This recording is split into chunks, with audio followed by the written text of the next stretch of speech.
Hello everyone, welcome back to my YouTube channel. Myself Anish Wadel और हम immune system discuss कर रहे थे। देखो, लास्ट लेक्चर में हमने ऑटो इम्यूनिटी पढ़ना स्टार्ट कर दिया था। लास्ट लेक्चर में हमने बेसिक मैकेनिज्म देखा था कि हमारी बॉडी ऑटो इम्यूनिटी कैसे प्रिवेंट करती है। आज के लेक्चर में हम उसके आगे पढ़ना स्टार्ट करेंगे। देखो, आज हम ऑटो इम्यूनिटी पढ़ेंगे जिसमें बेसिकली ससेप्टिबल जीन्स इन्वॉल्व होंगे और ऑटो इम्यूनिटी कैसे कॉज होगी। देखो, सबसे पहले तो एक्टिवेशन होगा सेल्फ रिएक्टिव लिम्फोसाइट का और वो जाके सेल्फ एंटीजन को डिस्ट्रॉय कर देंगे। अब ये कैसे हो सकता है? दो तरीके हैं जिससे हो सकता है। सबसे पहला है ससेप्टिबल जीन्स। अगर ससेप्टिबल जीन्स में म्यूटेशन होगा तो उसकी वजह से ऑटो इम्यूनिटी देखने को मिलेगी। और दो टाइप के ससेप्टिबल जीन्स होते हैं, एक HLA और एक नॉन HLA मीडिएटेड। फिर दूसरा फैक्टर है इन्वायरमेंटल फैक्टर। इन्वायरमेंटल फैक्टर में तो बेसिकली कुछ ऐसे इन्फेक्शंस है जिनकी वजह से ऑटो इम्यूनिटी हमें देखने को मिल सकती है। तो सबसे पहले हम ससेप्टिबल जीन्स को डिस्कस कर लेते हैं। देखो, ससेप्टिबल जीन्स में भी सबसे पहले हम HLA जीन्स के बारे में बात करते हैं। देखो, HLA जीन्स में म्यूटेशंस होंगे ना, तो उसकी वजह से हमें ऑटो इम्यूनिटी देखने को मिलेगी। HLA जीन्स बहुत टाइप के होते हैं, पर जो हमारे लिए इम्पोर्टेंट है वो मैंने सारे के सारे यहाँ पर लिख दिए। आप इसको याद करने की ट्राई करना, इससे आपका काम चल जाएगा। देखो, और मैं इसको इजी बनाने के लिए भी आपको थोड़ी बहुत बातें बताऊंगा, उसको लॉजिक समझ के याद रख लेना, तो आपको ये सारी चीज़ें याद हो जाएगी। देखो, सबसे पहला जीन है HLA-B27। ये 4 डिजीजेस कॉज करेगा। इसको याद कैसे रखोगे? देखो, बी से बोन समझ लो, यहाँ पर बेसिकली बोन की डिजीजेज इन्वॉल्व है। और यहाँ पर 2 है ना, 2 को आर्थराइटिस से समझ लो। देखो, यहाँ पर 2 टाइप की आर्थराइटिस है जो कि बोन डिजीज है। एक है सोरियाटिक आर्थराइटिस और एक है रिएक्टिव आर्थराइटिस। ठीक है, बी और 2 ऐसे करके याद रख लिया। इसके अलावा और 2 याद रखनी हो ना, तो ऐसे याद रख लो कि बोन डिजीजेज ही है और बहुत ही कॉमन टाइप की होती है एंकाइलोजिंग स्पॉन्डाइलाइटिस। और कुछ ऐसे इन्फेक्शंस होते हैं जो रीटर सिंड्रोम कॉज करते हैं।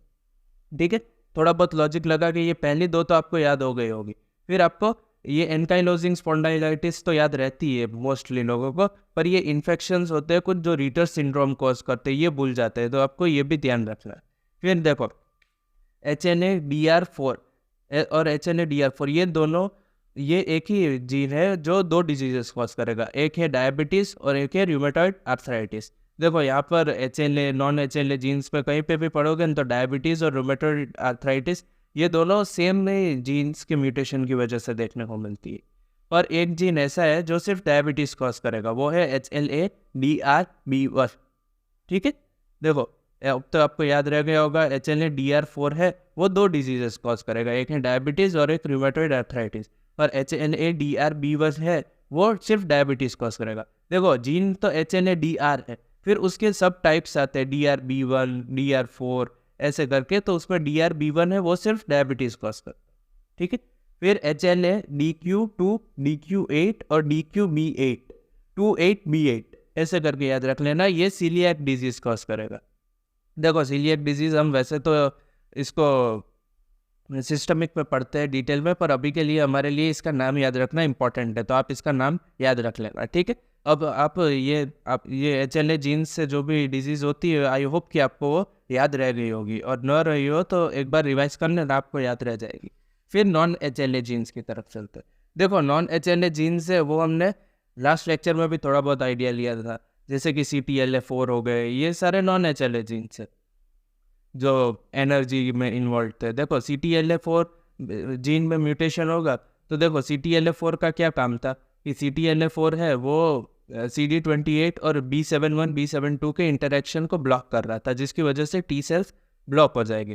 पर अब इसका म्यूटेशन हो गया है तो एनर्जी नहीं होगी, एनर्जी प्रोसेस ही नहीं हो पाएगी, मतलब पेरिफेरल टॉलरेंस में हिंड्रेंस आएगा। उसकी वजह से 2 डिजीजेज होगी, एक है टाइप 1 डायबिटीज मेलाइटिस और एक रूमेटॉइड आर्थराइटिस। मैंने आपको पहले भी बोला है कि ये दोनों डिजीजेस ऑलमोस्ट पैरेलली चलेगी, कहीं कहीं पर डिफरेंस होगा, वरना ये दोनों डिजीजेस साथ में ही चलती। फिर PTPN22 म्यूटेशन। PTPN का फुल फॉर्म है प्रोटीन टायरोसिन फॉस्फेटेट। अब देखो, इसकी वजह से क्या होगा, ये जो T सेल्स है, सेल्फ रिएक्टिव T सेल्स, उनका नेगेटिव सिलेक्शन हो रहा था सेंट्रल टॉलरेंस में, वो कम होने लगेगा, तो उसकी वजह से 3 डिजीजेज देखने को मिलेगी। 2 तो हमें पता ही है, टाइप 1 डायबिटीज मेलाइटिस और रूमेटॉइड आर्थराइटिस, और एक और है इन्फ्लामेटरी बोवेल डिजीज। ठीक है, क्लियर। CTLA4 का म्यूटेशन है वो पेरिफेरल टॉलरेंस में हिंड्रेंस कॉज करेगा, और PTPN22 का म्यूटेशन है वो सेंट्रल टॉलरेंस में हिंड्रेंस प्रोवाइड करेगा। ठीक है, क्लियर? और सेंट्रल टॉलरेंस में हिंड्रेंस होगा तो उसकी वजह से इन्फ्लेमेटरी बाउल डिजीज देखने को मिलेगी, पर पेरिफेरल टॉलरेंस में इन्फ्लेमेटरी बाउल डिजीज देखने को नहीं मिलेगी। फिर NOD2, देखो NOD2 रिसेप्टर है, ये नॉड लाइक रिसेप्टर ओलिगोमराइजिंग डोमेन 2, ये नॉड है ना, इसका फुल फॉर्म है NLR ओलिगोमराइजिंग डोमेन 2। NLR का फुल फॉर्म है नॉड लाइक रिसेप्टर। इसका काम क्या होता है, ये बेसिकली GIT में प्रेजेंट होते हैं, और यहाँ पर जो माइक्रोब्स की एंट्री होती है ना उसको सेंस करते हैं, और अगर कोई भी माइक्रोब्स की एंट्री होगी तो इसको किल करने का सिग्नल भी सेंड करेंगे। पर अगर NOD2 में म्यूटेशन हो जाएगा तो सेंसिंग डिफेक्टिव हो जाएगी, सेंसिंग में डिफेक्ट आने लगेगा, जिसकी वजह से किलिंग भी नहीं हो पाएगी ठीक से इन्फेक्टेड सेल्स की GIT में। तो और GIT की बात है तो मतलब कौन सी डिजीज़ हो सकती है, ऑब्वियसली इन्फ्लेमेटरी बाउल डिजीज़। तो ये तो आपको ज़्यादा टफ नहीं होगा, ये आप आसानी से याद रख लोगे कि NOD2 का म्यूटेशन है तो मतलब GIT में सेंसिंग और किलिंग इन्फेक्टेड सेल्स की डिफेक्टिव है, तो उसकी वजह से इन्फ्लेमेटरी बाउल डिजीज़ देखने को मिलेगी। ठीक है, फिर है ऑटोफेजी रिलेटेड जीन का म्यूटेशन। देखो ऑटोफेजी रिलेटेड जीन है, उसका काम क्या है कि वो सेल्स करेगा बेसिकली ऑटोफेज को, कि ये डैमेज सेल्स है इसको अभी ऑटोफेजी में अंडरग्रो करके सारे के सारे इसको फिनिश कर दे, पर अब उसमें डिफेक्ट आने लगा तो अब सेल्स ठीक से नहीं हो पाएंगे, तो फिर डैमेज सेल्स है वो रिमूव नहीं हो पाएंगे ऑटोफेजी से, और ये पाइन अप होते चले जाएंगे, डैमेज सेल्स इंक्रीज होते चले जाएंगे बॉडी में, तो उसकी वजह से इम्यून रिस्पॉन्स बहुत ज़्यादा देखने को मिलेगा। और इस केस में भी ऑटोफेजी रिलेटेड जीन के म्यूटेशन में भी इन्फ्लेमेटरी बाउल डिजीज़ देखने को मिलेगी। ठीक है, देखो पहले दो थे CTLA4 म्यूटेशन और PTPN2 म्यूटेशन, उसमें टाइप 1 डायबिटीज मेलाइटिस और रूमेटॉइड आर्थराइटिस कॉमन थी। फिर PTPN22 म्यूटेशन, NOD2 म्यूटेशन और ऑटोफेजी रिलेटेड जीन म्यूटेशन, इसमें इन्फ्लेमेटरी बाउल डिजीज कॉमन। ठीक है, ये याद रखना, ज़्यादा डिजीजेस नहीं है, ये 3 ही डिजीज़ है, पर कौन से जीन के म्यूटेशन में कौन सी डिजीज़ होगी वो आपको याद रखना ज़रूरी है। ठीक है, तो देखो ससेप्टेबल जीन्स तो हो गए, अब एनवायरमेंटल फैक्टर्स की तरफ चलते हैं। देखो एनवायरमेंटल फैक्टर्स की इटियोलॉजी तो क्या होगी, क्या कॉज करेगा, इन्फेक्शंस होंगे जो कि ऑटो इम्यूनिटी कॉज करेंगे। देखो बैक्टीरियल इन्फेक्शन है, बैक्टीरिया को टी सेल्स किल करेंगे, पर टी सेल्स डायरेक्टली तो बैक्टीरिया को किल नहीं करेंगे, वो एंटीजन प्रेजेंटिंग सेल्स होंगे, वो जाके टी सेल को रिकॉग्नाइज कराएंगे कि ये बैक्टीरिया है, इसे किल करना है। पर कुछ कंडीशन में ऐसा हो जाए जैसे कि एंटीजन प्रेजेंटिंग सेल्स है वो CD28 के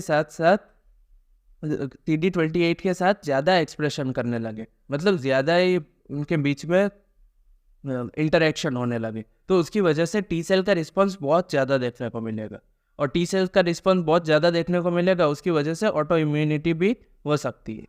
ठीक है, ये तो एक पार्ट है। अगर दूसरा पार्ट ये है कि मॉलिक्यूलर मिमिक्री भी हो सकती है। मॉलिक्यूलर मिमिक्री का मतलब क्या है कि कोई भी एक एंटीबॉडी है वो कोई भी एक पर्टिकुलर बैक्टीरिया को किल करने के लिए, तो ऑब्वियसली वो बैक्टीरिया को तो उसने किल कर दिया, पर ये हमारे लिए गुड रिस्पॉन्स है, पर इसका अभी एक क्रॉस रिएक्शन हो गया कि ये जाके एक सेल्फ एंटीजन के साथ भी रिएक्ट करने लगी, सेल्फ एंटीजन को भी डिस्ट्रॉय करने की कोशिश करने लगी, तो ये हमारे लिए बहुत ख़राब कंडीशन है, क्योंकि ये क्रॉस रिएक्ट जैसे ही सेल्फ एंटीजन के साथ करेगी ये भी ऑटो इम्यूनिटी कॉज कर देगी।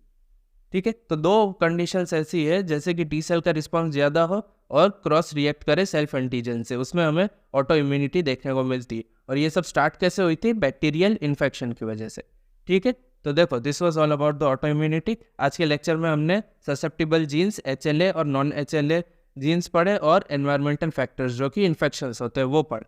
ठीक है, तो आज के लेक्चर को और ऑटो इम्यूनिटी के मैकेनिज्म्स को मैं यहीं पर कंप्लीट करता हूँ। आई होप कि आपको मेरे लेक्चर्स से हेल्प हुई होगी, और अगर आपको मेरे लेक्चर्स अच्छे लगते हो तो आप अपने फ्रेंड्स के साथ भी शेयर कर सकते हैं। Thank you so much for watching.